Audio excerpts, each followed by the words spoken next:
Raila kukatwa mguu leo, Raila amekufa. Kwani walikuwa wanaficha nini? Kifo ya mtu inafichwa, ugonjwa inafichwa. Madamida nakuuliza, utuambia kifo ya baba, itatuambia na kifo ya baba.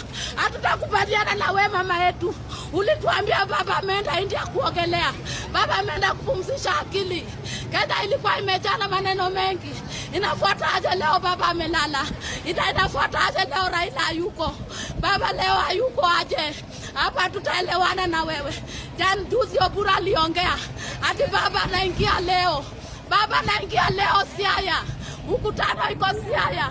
Jana iko Siaya. Inaongoja baba. Leo unafuata aje ati baba amekufa?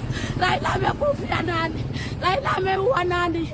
Unamaliza baba amefanya nini? Mtetezi wa wanyonge huyu amekosa nini?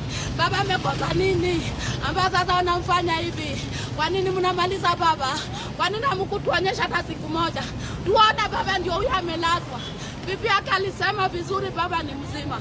Baba ameenda India. Baba ameenda India. Ameenda kupumzisha akili. Inafuata aje leo baba amekufa? Jana kwa gazeti ati baba anaenda kukatwa mguu. Nini walikata mguu aje ndio baba akufe? Na tunajua Raila ako na mguu zake mbili. Kwani mguu ilianza lini? Ilikuwa ugonjwa gani ilishika baba ndiye akatwe mguu? Ilikuwa ugonjwa gani ilishika baba ndiye akatwe mguu?